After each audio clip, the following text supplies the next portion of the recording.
Hello everyone. आज आप next theory पढ़ रहे हैं लिकट्स मैनेजमेंट सिस्टम एंड लीडरशिप। इसने की किया सीगा रेंसस लिकट उसका प्रोफैसर का नाम है। उसने एसोशिएट की यूनिवर्सिटी ऑफ मिशिगन USA।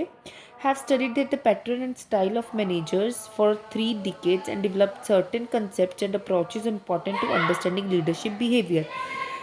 उसने 3 डिकेड्स तो सर्च कर रहा सी इंपॉर्टेंस लीडरशिप की उसने सर्च आउट की। लीकट ने 4 मॉडल डिवेलप किए। उसने नंबर दिता उसने 1 to 4, number 1, number 2, number system 3, system 4।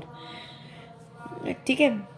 इन ही emphasised more on human relation that is employ development and growth for high performance. उसने ज़्यादा एम्फोसाइज रादर दैन अपनी उन्होंने ट्रेड्स उन्होंने बिहेवियर वो तो एम्फोसाइज करते हुए उन्हें ह्यूमन रिलेशन बारे दसिया कि किमें एम्प्लॉय अपनी डिवलपमेंट करते किमें एम्प्लॉय की ग्रोथ होंगी है for high performance.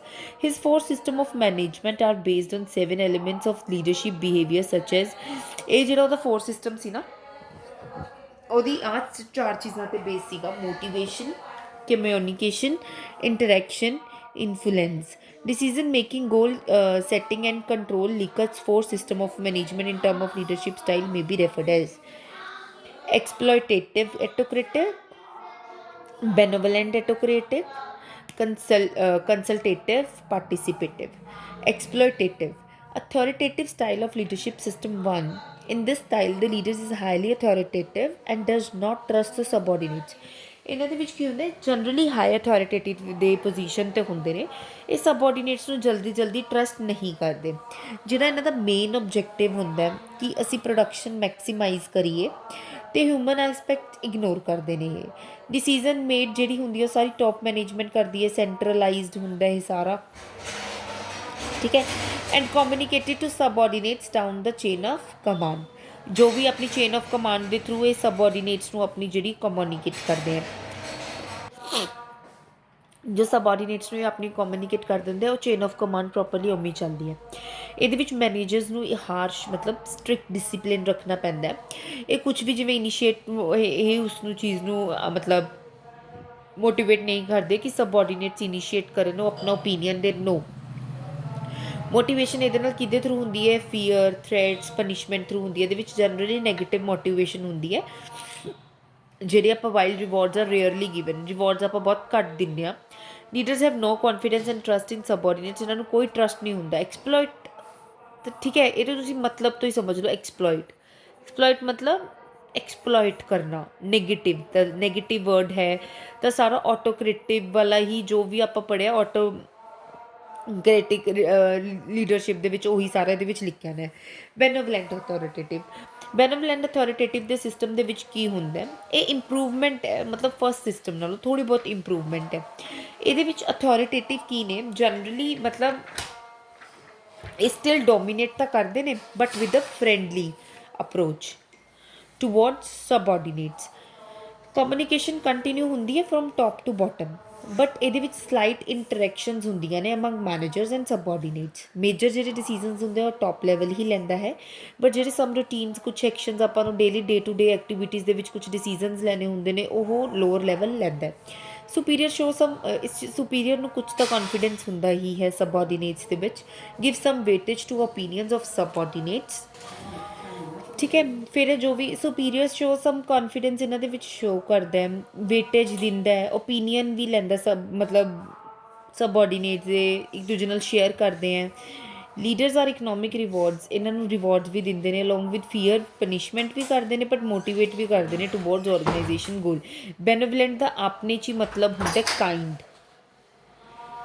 Friendly.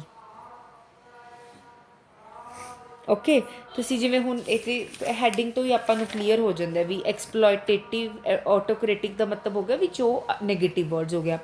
Benevolent का मतलब हो गया पॉजिटिव। ठीक है। ये तुसी डेमोक्रेटिक बारे दस सकते हो। Consultative style, the leader trust the subordinates to a great extent but not completely. ये की होंगे कंसल्ट, ये भी पॉजिटिव वर्ड हो गया। मतलब कि ये आप ग्रेट एक्सटेंट तो उन्होंने ट्रस्ट करते बट पूरी तरह नहीं करता। ਜਿਹੜੀਆਂ ਮੇਨ ਜਨਰਲ ਪੋਲਿਸੀਜ਼ ਹੁੰਦੀਆਂ ਨੇ, ਡਿਸੀਜ਼ਨਸ ਹੁੰਦੇ ਨੇ, ਉਹ ਤਾਂ ਟੌਪ ਮੈਨੇਜਮੈਂਟ ਹੀ ਕਰਦਾ, ਬਟ ਜਿਹੜੇ ਰੂਟੀਨ ਡਿਸੀਜ਼ਨਸ ਹੁੰਦੇ ਨੇ ਉਹ ਲੋਅਰ ਲੈਵਲ ਕਰਦੇ ਆ। ਕਮਿਊਨੀਕੇਸ਼ਨ ਬਹੁਤ ਮਤਲਬ ਦੋਨੋਂ ਡਾਇਰੈਕਸ਼ਨਸ ਤੋਂ ਹੀ ਫੋਲੋ ਹੁੰਦੀ ਹੈ, ਅਪਵਰਡ ਵੀ ਅਤੇ ਡਾਊਨਵਰਡ ਵੀ। ਓਕੇ, ਅਤੇ production is fairly good in this system ਐ ਸਬਆਰਡੀਨੇਟਸ। ਪ੍ਰੋਡਕਸ਼ਨ ਇਹਦੇ ਵਿੱਚ ਬਹੁਤ ਅੱਛੀ ਹੁੰਦੀ ਹੈ ਕਿਉਂਕਿ ਜਿਹੜੇ ਸਬਆਰਡੀਨੇਟਸ ਹੁੰਦੇ ਨੇ ਉਹ ਲੋਇਲ ਹੁੰਦੇ ਨੇ ਆਪਣੇ ਸੁਪੀਰੀਅਰ ਦੇ ਨਾਲ। ਇਹਦੇ ਵਿੱਚ ਰਿਵਾਰਡ ਅੱਛੇ ਦਿੱਤੇ ਜਾਂਦੇ ਨੇ, ਮੋਟੀਵੇਟ ਕੀਤਾ ਜਾਂਦਾ ਇੰਪਲੋਏ ਨੂੰ। I'm so sorry, and penalties are used to the minimum extent penalties मतलब बहुत ज़्यादा मारपीट वगैरह penalties गलतियाँ दी बहुत घੱਟ यूज़ ਕੀਤੀ ਜਾਂਦੀ ਹੈ, ਹਾਈ ਰਿਵੋਰਡ ਦਿੰਦੇ ਨੇ। ਪਾਰਟੀਸਿਪੇਟਿਵ ਸਟਾਈਲ, ਇਹ ਵੀ ਪੋਜ਼ਿਟਿਵ ਹੋ ਗਿਆ। This system is considered optimum as a leadership style. Leaders fully trust the subordinates and involve them fully in goal setting process. ਇਹਨਾਂ ਵਿੱਚ ਮਤਲਬ fully ਹੀ ਇਨਵੋਲਵ ਕਰਦੇ ਨੇ। Lower level of organization are given extensive autonomy. Extensive autonomy ਮਤਲਬ ਵੀ ਇਹਨਾਂ ਨੂੰ proper ਇੱਕ freedom ਹੁੰਦੀ ਹੈ। Control is not wasted at the top, rather subordinates apply self control over their activities. ਇਹ ਨਹੀਂ ਹੈਗਾ ਕੰਟਰੋਲ ਸਿਰਫ ਟੌਪ ਹੀ ਕਰੇਗਾ, ਬਟ ਸਬਆਰਡੀਨੇਟਸ ਨੂੰ ਵੀ ਖੁਦ ਦੀ ਐਕਟੀਵਿਟੀਜ਼ ਕਰਨ ਦਾ ਪੂਰਾ ਹੱਕ ਹੁੰਦਾ ਹੈ। There is a two-way communication at a vertical and a horizontal level. Vertical and horizontal level. High degree of loyalty is shown by the subordinates. ਇਹ loyal ਹੁੰਦੇ ਨੇ, which result maximum production. Participation and involvement of workers in decision making process is a main motivational force for employees. ਮੈਨੂੰ ਨਹੀਂ ਲੱਗਦਾ ਮੈਨੂੰ ਇਹਦੇ ਨਾਲ ਤੁਹਾਨੂੰ ਸਮਝਾਉਣ ਦੀ ਜ਼ਰੂਰਤ ਹੈ, ਖੁਦ ਬਹੁਤ ਈਜ਼ੀ ਲੈਂਗੁਏਜ ਦੇ ਵਿੱਚ ਦਿੱਤਾ ਹੋਇਆ ਹੈ, ਤੁਹਾਨੂੰ ਸਮਝ ਆ ਜਾਣਾ ਚਾਹੀਦਾ। ਨੈਕਸਟ ਹੈ ਦ ਸਿਚੁਏਸ਼ਨਲ ਥਿਊਰੀ। ਇਹਦੇ ਵਿੱਚ ਕੀ ਹੈ, ਇਸ 'ਤੇ ਜੋ ਇਹਦਾ ਥਿਊਰੀ ਨੇ ਇੰਫਸਾਈਜ਼ ਕੀਤਾ, ਕੁਆਲਿਟੀਜ਼ 'ਤੇ ਇੰਫਸਾਈਜ਼ ਨਹੀਂ ਕੀਤਾ, ਟ੍ਰੇਟਸ ਆਫ ਅ ਲੀਡਰ 'ਤੇ ਇੰਫਸਾਈਜ਼ ਨਹੀਂ ਕੀਤਾ, ਬਟ ਉਸਨੇ ਸਿਚੁਏਸ਼ਨ 'ਤੇ ਇੰਫਸਾਈਜ਼ ਕੀਤਾ। ਇਸਨੇ ਸਿਚੁਏਸ਼ਨ 'ਤੇ ਇੰਫਸਾਈਜ਼ ਕੀਤਾ ਜੋ ਆਰਗੇਨਾਈਜੇਸ਼ਨ ਦੇ ਵਿੱਚ ਆਪਰੇਟ ਹੁੰਦੀ ਹੈ। The advocates of this approach believe that the leadership is greatly affected. ਹੁਣ ਇਹਨਾਂ ਨੇ ਜਿਹੜੇ ਇਹ ਵਾਲੇ ਐਡਵੋਕੇਟ ਸੀ ਨਾ, ਇਹਨਾਂ ਨੇ ਬਿਲੀਵ ਕੀਤਾ ਕਿ ਜੋ ਸਾਡੀ ਲੀਡਰਸ਼ਿਪ ਹੈ ਨਾ ਉਹ ਗ੍ਰੇਟਲੀ ਇਫੈਕਟ ਹੁੰਦੀ ਹੈ ਇੱਕ ਸਿਚੁਏਸ਼ਨ ਤੋਂ। ਠੀਕ ਹੈ, ਮਤਲਬ ਇਹਨਾਂ ਨੇ ਜੋ ਵੀ ਇਹਨਾਂ ਦੇ ਵਿੱਚ ਸਿਚੁਏਸ਼ਨਸ ਆਉਂਦੀਆਂ ਨੇ ਆਰਗੇਨਾਈਜੇਸ਼ਨ ਦੇ ਵਿੱਚ, ਇਹਨਾਂ ਨੇ ਉਸ ਦੇ ਅਕੋਰਡਿੰਗ ਆਪਣਾ ਮਤਲਬ ਇਹ ਥਿਊਰੀ ਬਣਾਈ ਹੈ। Leadership as a continuum, Tenenbaum and Schmidt. Okay, fine. Robert Tenenbaum and Warren H. Schmidt depicted in 1958 a full range of leadership styles on a continuum. Their description of leadership behavior. ਇਸ ਦੇ ਵਿੱਚ ਕੀ ਹੁੰਦਾ, the description behaviour ਇਹ ranges depend ਕਰਦੀ ਹੈ। Sometimes it is autocratic relation, ਠੀਕ ਹੈ, sometimes it can be a democratic relation. It's depend upon the situation, ਮਤਲਬ ਸਿਚੁਏਸ਼ਨ ਵੈਰੀ ਕਰਦੀ ਹੈ। ਓਕੇ, ਇਹਦੇ ਵਿੱਚ ਉਸਨੇ ਕੀ ਦਿੱਤਾ ਸੀ, ਬਹੁਤ ਹੀ ਮੁਸ਼ਕਿਲ ਨੇਮ ਹੈ, I can't pronounce every time. Shown in the figure present a variety of leadership style ranging from the one that is highly boss centred and one that is highly subordinate centre. ਇਹਦੇ ਵਿੱਚ ਕੀ ਹੈ ਕਿ ਇੱਕ ਮਤਲਬ ਕੀ ਹੁੰਦਾ ਵੀ ਇੱਕ ਮਤਲਬ ਇੱਕ ਬੌਸ ਸੈਂਟਰਡ ਹੋਗੀ, ਜਿਵੇਂ ਸੁਪੀਰੀਅਰ ਸੈਂਟਰਡ ਹੋਗੀ, ਇੱਕ ਹੋਗੀ ਜੋ ਹਾਈਲੀ ਸਬਆਰਡੀਨੇਟ ਸੈਂਟਰਡ ਹੋਗੀ। it depend करता है the style varies with the degree of authority used by a leader or the degree of a freedom of a leader grants to his subordinates। मतलब authority ਦੀ degree ਹੈ ਕਿਵੇਂ ਉਸ ਚੀਜ਼ ਨੂੰ ਆਪਾਂ ਕਿਵੇਂ ਅਪਰੋਚ ਕਰਦੇ ਹਾਂ, ਕਿਵੇਂ ਉਸ ਚੀਜ਼ ਨੂੰ ਯੂਜ਼ ਕਰਦੇ ਹਾਂ, ਯੂਟੀਲਾਈਜ਼ ਕਰਦੇ ਹਾਂ। this approach highlights that extreme corners do not exist in reality। ਇਹਦੇ ਵਿੱਚ ਇੱਦਾਂ ਨਹੀਂ ਹੁੰਦਾ ਕਿ ਐਕਸਟ੍ਰੀਮ ਕਾਰਨਰਸ ਦੀ ਬਿਲਕੁਲ ਕਿ ਹਾਂਜੀ ਉਸਨੂੰ ਸੁਪਰੀਮ ਪਾਵਰ, ਸੁਪੀਰੀਅਰ ਦੀ ਵੀ ਸੁਪਰੀਮ ਪਾਵਰ ਹੈ, सबऑर्डिनेट कोल भी सुप्रीम पावर है। This is not like that. मतलब ये आप की है कि आप उन्होंने मतलब एक्सट्रीम जो भी आप चीज़ की करते ना तो वो हमेशा ही नुकसानदायक ही होंगी। आप शुरू तो ही सुने neither extreme authority not extreme freedom exist in organisation. ना तो पूरी तरीके नाल आप अथॉरिटी दे सकते हैं, ना प्रॉपर पूरी तरीके नाल आप फ्रीडम दे सकते हैं। This theory depicts a range of leadership styles as a combination of freedom and authority in varying degrees. मतलब एक ये 50-50 है, depends upon situation to situations. हुण आपां लर्न करांगे इस की सिचुएशनस आंदियां ने। The leader various forces and manager influence the leadership style such as the source of power his confidence. मतलब वेरीअस ਜਿਹੜੀਆਂ ਫੋਰਸਿਸ ਹੁੰਦੀਆਂ ਨੇ ਨਾ ਮੈਨੇਜਰ ਦੀਆਂ, ਉਹ ਆਪਣੀ ਇਨਫਲੂਐਂਸ ਕਰਦਾ ਲੀਡਰਸ਼ਿਪ ਸਟਾਈਲ ਦੇ ਵਿੱਚ। ਜਿਵੇਂ ਉਹਦਾ ਪਾਵਰ ਦਾ ਸੋਰਸ ਕੀ ਹੈ, ਕੌਨਫੀਡੈਂਸ ਕੀ ਹੈ ਸਬਆਰਡੀਨੇਟਸ ਦੇ ਵਿੱਚ, ਉਹਦਾ ਐਟੀਟਿਊਡ ਕੀ ਹੈ ਟੂਵਰਡ ਵਰਕ, ਐਕਸਪੀਰੀਅੰਸ ਕੀ ਹੈ ਉਸਦਾ, extent to which you want to retain authority, ਵੀ ਕਿੰਨੀ ਕੁ ਅਥੋਰਿਟੀ ਉਹ ਆਪਣੇ ਕੋਲ ਰੱਖਣਾ ਚਾਹੁੰਦਾ ਹੈ। ਦ ਫੋਲੋਅਰਸ ਮਤਲਬ ਦ ਫੋਲੋਅਰਸ ਮਤਲਬ subordinates. The leader has to study behaviour. ਹੁਣ ਉਹਨੂੰ ਲੀਡਰ ਨੂੰ ਸਮਝਣਾ ਚਾਹੀਦਾ ਬਿਹੇਵੀਅਰ ਸਬਆਰਡੀਨੇਟਸ ਦਾ for adopting a particular leadership style, ਕਿ ਉਹਨੂੰ ਲੀਡਰਸ਼ਿਪ ਸਟਾਈਲ ਨੂੰ ਪ੍ਰੋਪਰਲੀ ਸਮਝਣ ਲਈ, ਅਡੋਪਟ ਕਰਨ ਲਈ he has to understand the behaviour of the subordinates, whether the subordinates are willing to take additional responsibility, their knowledge, experience, and how much they want to participate in decision making. This the leader, मतलब ਉਹਨੂੰ ਸਮਝਣਾ ਚਾਹੀਦਾ, the leader has to understand the ਮਤਲਬ ਵੀ ਜਿਹੜੇ ਉਹਨਾਂ ਦੀ knowledge, he has to understand their knowledge, their experience, and actually they are willing to do the additional task, they are willing to do the take the additional responsibility। ਉਹਨੂੰ ਇਹ ਚੀਜ਼ ਸਾਰੀ ਸਮਝਣੀ ਚਾਹੀਦੀ ਹੈ। how much they want to participate in decision making, ਵੀ ਉਹ participate ਕਰਨਾ ਚਾਹੁੰਦੇ ਨੇ, ਕਿੰਨਾ ਕੁ ਕਰਨਾ ਚਾਹੁੰਦੇ ਨੇ, ਠੀਕ ਹੈ, ਸਭ ਉਸ ਨੂੰ ਅੰਡਰਸਟੈਂਡ ਕਰਨਾ ਚਾਹੀਦਾ। ਇਹ ਫਿਰ ਸਾਰੇ some main factors should be considered. The situation, sometimes leader and followers are ready to work together but the situation may not allow it। ਕੀ ਹੁੰਦਾ, ਕਈ ਵਾਰ ਕੀ ਹੁੰਦਾ ਵੀ ਲੀਡਰਸ ਤੇ ਫੋਲੋਅਰਸ ਦੋਨੋਂ ਇਕੱਠੇ ਕੰਮ ਕਰਨਾ ਚਾਹੁੰਦੇ ਨੇ ਬਟ ਸਿਚੁਏਸ਼ਨਸ ਮਤਲਬ ਆਪਣੀ ਡਿਮਾਂਡ ਦੇ ਵਿੱਚ ਨਹੀਂ ਹੁੰਦੀ। The pressure of time, form of organisation structure, extent of centralisation, decentralisation, attitude of top management, nature of may affect the leadership style to a large extent। ਮਤਲਬ ਕਈ ਵਾਰ ਆਪਾਂ ਨੂੰ ਕੋਈ ਪ੍ਰੈਸ਼ਰ ਹੁੰਦਾ ਟਾਈਮ ਦਾ ਕਿ ਆਪਾਂ ਨੂੰ ਬਹੁਤ ਜਲਦੀ ਚੀਜ਼ ਨੂੰ, ਪ੍ਰੋਡਕਟ ਨੂੰ ਬਣਾਉਣਾ ਹੁੰਦਾ, ਠੀਕ ਹੈ। ਕਈ ਵਾਰ ਕੀ ਹੁੰਦਾ, ਆਰਗੇਨਾਈਜੇਸ਼ਨ ਸਟਰਕਚਰ ਇਹੋ ਜਿਹਾ ਬਣਿਆ ਹੁੰਦਾ, ਕਈ ਵਾਰ ਸੈਂਟਰਲਾਈਜੇਸ਼ਨ ਹੁੰਦੀ ਹੈ, ਕਈ ਵਾਰ ਡੀਸੈਂਟਰਲਾਈਜੇਸ਼ਨ ਹੁੰਦੀ ਹੈ। Top management attitude toward their organisation, nature, problem ਦੀ ਨੇਚਰ ਕੀ ਹੈ, ਬਹੁਤ ਸਿੰਪਟਮਸ ਹੈ ਜੋ ਵੀ ਮਤਲਬ ਆਰਗੇਨਾਈਜੇਸ਼ਨ ਦੇ ਵਿੱਚ ਆਉਂਦੇ ਰਹਿੰਦੇ ਨੇ। ਇਹ ਸਭ ਚੀਜ਼ਾਂ ਲੀਡਰਸ਼ਿਪ ਸਟਾਈਲ ਨੂੰ ਬਹੁਤ ਐਕਸਟੈਂਟ ਤੱਕ ਇਫੈਕਟ ਕਰਦੀਆਂ ਨੇ। Now leadership styles, depending on these three factors, the theory developed a leadership continuum with autocratic leadership style at one end of the continuum and democratic style at the other end। मतलब continuum ਦਾ ਮਤਲਬ ਹੁੰਦਾ continuous, ਇਹ without any disturbance, without any destruction, depending on these three factors। मतलब ਇਹਦੇ ਵਿੱਚ ਇਹਨਾਂ ਨੇ ਕੀ ਕੀਤਾ ਹੈ ਵੀ ਜਾਂ ਤਾਂ ਸਮਟਾਈਮਸ ਆਟੋਕ੍ਰੈਟਿਕ ਹੁੰਦੀ ਹੈ at one and, sometime other hand democratic ਹੁੰਦੀ ਹੈ। After analyzing these three factors, leaders adopt a style lying between these two extremes। ਜਿੱਦਾਂ ਆਪਾਂ ਨੂੰ ਇਹ ਐਕਸਟ੍ਰੀਮਸ ਹੋ ਗਏ, ਲੀਡਰਸ਼ਿਪ ਸਟਾਈਲ ਇਹਨਾਂ ਦੇ ਮਿਡਲ ਦੇ ਵਿੱਚ ਲਾਈ ਕੀਤੀ। The continuum model of 1958 was revised by Tenenbaum and Schmidt in 1973, finally I pronounce it, as shown in the figure given in page on 362। okay, 362। They felt that because of changes in societal and organization behavior, there would be many factors and situational variables that will influence the leadership pattern। ਉਹਨਾਂ ਨੇ ਕਿਹਾ ਵੀ ਕੁਝ society ਦੇ factor changes ਹੁੰਦੇ ਰਹਿੰਦੇ ਨੇ, organisation ਦਾ environment change ਹੁੰਦਾ ਰਹਿੰਦਾ ਨੇ, ਇਹ ਸਾਰੀਆਂ ਸਿਚੁਏਸ਼ਨਸ ਆਉਂਦੀਆਂ ਨੇ ਜਿਹੜੀ ਲੀਡਰਸ਼ਿਪ ਪੈਟਰਨ ਨੂੰ ਬਹੁਤ ਜ਼ਿਆਦਾ ਚੇਂਜ ਕਰਦੀਆਂ ਨੇ।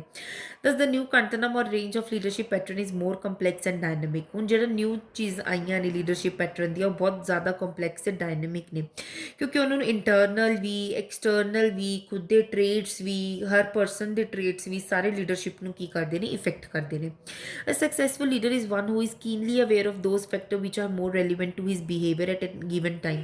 ਮਤਲਬ ਜਦ ਵੀ ਉਸਨੂੰ ਜ਼ਰੂਰਤ ਹੋਵੇ, ਉਹਦੇ ਆਪਦੇ ਫੈਕਟਰਸ ਜੋ ਨੇ ਨਾ, ਉਹ ਉਸਦੇ ਨਾਲ ਅਵੇਅਰ ਹੋਵੇ।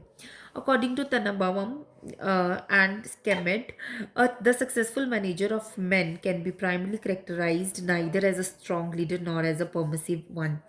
मतलब ये की ਹੁੰਦਾ ਵੀ ਨਾ ਤਾਂ ਜ਼ਿਆਦਾ the successful manager of a man can be primarily characterized neither is a मतलब या तो ना तो strong leader है ना permissive भी खुद दे बारे सोचने वाला।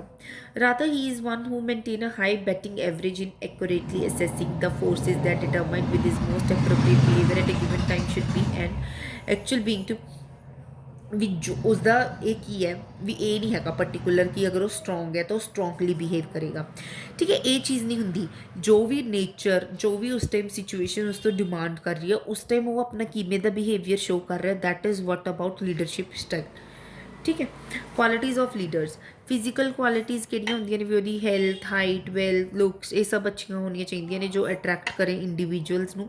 ਉਹਦੇ ਵਿੱਚ ਮੋਰ ਸਟੈਮੀਨਾ ਹੋਣਾ ਚਾਹੀਦਾ ਵਰਕ ਦਾ, ਗੁੱਡ ਹੈਲਥ ਹੋਣੀ ਚਾਹੀਦੀ, ਫਿਜ਼ੀਕਲ ਅਤੇ ਮੈਂਟਲ ਹੈਲਥ ਵੀ ਅੱਛੀ ਹੋਣੀ ਚਾਹੀਦੀ ਹੈ। ਨੌਲੇਜ ਐਂਡ ਇੰਟੈਲੀਜੈਂਸ, ਉਹਨੂੰ ਹਰ ਇੱਕ ਸਿਚੁਏਸ਼ਨ ਮਤਲਬ ਜਿੱਥੇ ਵੀ ਕੰਮ ਹੈ ਉਹਨੂੰ ਹਰ ਇੱਕ ਕੰਮ ਦੀ ਨੌਲੇਜ ਹੋਣੀ ਚਾਹੀਦੀ ਹੈ, ਹਰ ਸਿਚੁਏਸ਼ਨ ਨੂੰ ਹੈਂਡਲ ਕਰਨਾ ਉਸਨੂੰ ਆਉਣਾ ਚਾਹੀਦਾ ਹੈ, ਅੰਡਰਸਟੈਂਡ ਕਰਕੇ ਗਰੁੱਪ ਮੈਂਬਰਸ ਦੀ ਜਿਹੜੀ ਮੈਂਬਰਸ ਉਹਦੇ ਅੰਡਰ ਕੰਮ ਕਰ ਰਹੇ ਨੇ ਉਹਨਾਂ ਦੀ ਨੌਲੇਜ ਨੂੰ ਵੀ ਉਸਨੂੰ ਸਮਝਣਾ ਅੱਛੇ ਤਰੀਕੇ ਨਾਲ ਆਉਣਾ ਚਾਹੀਦਾ ਹੈ। ਇੰਟੀਗ੍ਰਿਟੀ ਐਂਡ ਓਨੈਸਟੀ, ਇੰਟੀਗ੍ਰਿਟੀ ਤੇ ਓਨੈਸਟੀ ਵਾਈਟਲ ਰੋਲ ਪਲੇ ਕਰਦੀਆਂ ਨੇ ਲੀਡਰ ਦੇ ਵਿੱਚ। ਉਹਨੂੰ ਐਥਿਕਸ ਆਪਣੇ ਵੈਲਿਊ ਉਹਨੂੰ ਨਹੀਂ ਭੁੱਲਣੀ ਚਾਹੀਦੀ, ਉਹਨੂੰ ਹਰ ਪ੍ਰੋਬਲਮ ਨੂੰ ਐਗਜ਼ਾਮਿਨ ਕਰਨਾ ਚਾਹੀਦਾ, ਰਾਈਟ ਪਰਸਪੈਕਟਿਵ ਦੇਖਣਾ ਚਾਹੀਦਾ ਉਹਦਾ, ਤੇ ਐਪਰੋਪ੍ਰੀਏਟ ਡਿਸੀਜਨਸ ਲੈਣੇ ਚਾਹੀਦੇ ਨੇ। ਠੀਕ ਹੈ, ਇਹ ਲੀਡਰਸ ਹੁੰਦੇ ਨੇ ਬਹੁਤ ਲੋਕਾਂ ਦੇ ਰੋਲ ਮਾਡਲ ਵੀ ਬਣ ਜਾਂਦੇ ਨੇ, ਹਾਈ ਐਥੀਕਲ, ਉਹਨਾਂ ਨੂੰ ਬਹੁਤ ਐਥਿਕਸ ਦਾ ਵੀ ਧਿਆਨ ਰੱਖਣਾ ਚਾਹੀਦਾ, ਮੋਰਲ ਵੈਲਿਊਜ਼ ਜਿਹੜੇ ਸਬਆਰਡੀਨੇਟਸ ਨੂੰ ਇੰਸਪਾਇਰ ਕਰਨ ਡੇ ਟੂ ਡੇ ਵਰਕ ਦੇ ਵਿੱਚ। Initiative, a leader should have initiative in taking advantages of opportunity, ਜੋ ਵੀ ਉਸਨੂੰ ਅਵੇਲੇਬਲ ਹੁੰਦੀਆਂ ਨੇ ਅਪੋਰਚੁਨਿਟੀਜ਼ ਮਾਰਕੀਟ ਦੇ ਵਿੱਚ ਉਸਨੂੰ ਐਡਵਾਂਟੇਜ ਲੈਣਾ ਉਸਦਾ ਆਉਣਾ ਚਾਹੀਦਾ ਬਖੂਬੀ। He should be able to take bold decision for the benefit of the organisation, ਉਸਨੂੰ ਬਹੁਤ ਜਲਦੀ ਕੁਇਕਲੀ ਬੋਲਡਲੀ ਡਿਸੀਜਨ ਲੈਣਾ ਚਾਹੀਦਾ ਆਰਗੇਨਾਈਜੇਸ਼ਨ ਦੇ ਵਿੱਚ। Initiative will bring risk taking ability also, so a leader should be on the lookout of new opportunities। ਕਈ ਵਾਰ ਜਿਹੜਾ ਆਪਾਂ ਇਨੀਸ਼ੀਏਟ ਲੈਂਦੇ ਹਾਂ ਉਹ ਕਈ ਵਾਰ ਰਿਸਕ ਟੇਕਿੰਗ ਵੀ ਹੁੰਦਾ ਬਟ ਉਸਨੂੰ ਨਿਊ ਓਪਰਚੁਨਿਟੀਜ਼ ਨੂੰ ਦੇਖਣਾ ਚਾਹੀਦਾ ਤੇ maximum to maximum benefit provide ਕਰਨਾ ਚਾਹੀਦਾ ਆਰਗੇਨਾਈਜੇਸ਼ਨ ਨੂੰ।